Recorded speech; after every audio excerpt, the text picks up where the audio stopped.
This is a Nintendo DS Lite and it just swings open and swings closed with no tension at all. That's because the hinge is broken. Let's fix it. Loosen this Phillips screw to remove the battery cover and remove the two rubber pieces covering the screws.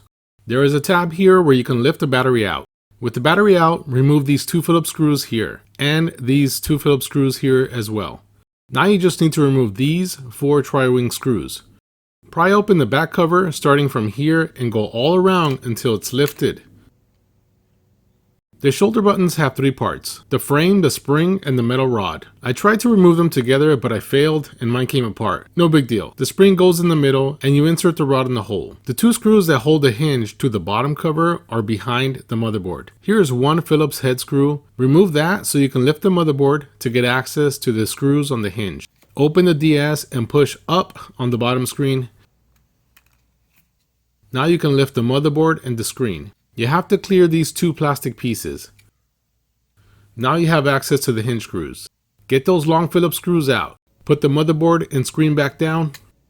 Hold the whole device while you carefully lift the top cover away, and now you can pull out the hinge. If you're curious, here's the full size of the hinge. Let's look inside. While you're handling the device, you can put the screw back on the motherboard to keep the board from falling out. I used a Q-tip with alcohol to clean the whole of the hinge and the hinge itself. If you look at the hinge, it has some grooves. There's 4 right here.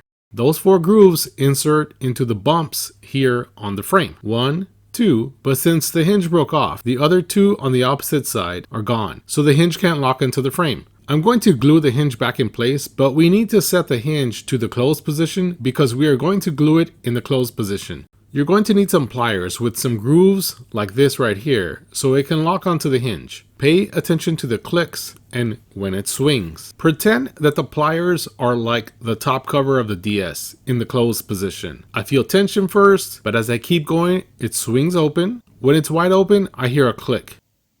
Keep going more and you'll hear a second louder click. Now it's in the fully open position. When you close the screen, you'll hear a click and it swings down until it's fully closed and then it stops. The hinge is in a closed position and it's ready to be glued. The trick with the glue is that you want to avoid glue on this part where the 2 parts of the hinge meet, or else the hinge will be locked. Glue doesn't stick to grease, so using a toothpick, I put some silicone grease here on the frame and right here on the hinge. Here is my 2-part epoxy. I'm mixing it up.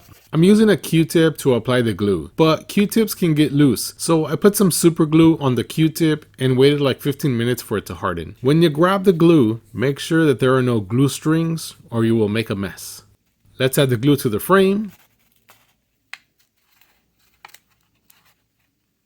Some glue on the tip of the hinge and bring it together. I'm letting it dry with the hinge side up because I don't want the glue to spill in the area of the hinge where it moves. After 30 minutes, the glue is hard, but not cured. I started to remove some glue from this area with a toothpick. It's very important that you let the glue cure for 24 hours before testing. Here we are, the next day. Let's test it. Remember, when opening the DS, don't pull up from the side. This is what will break the hinge. Pull up from the front center right here.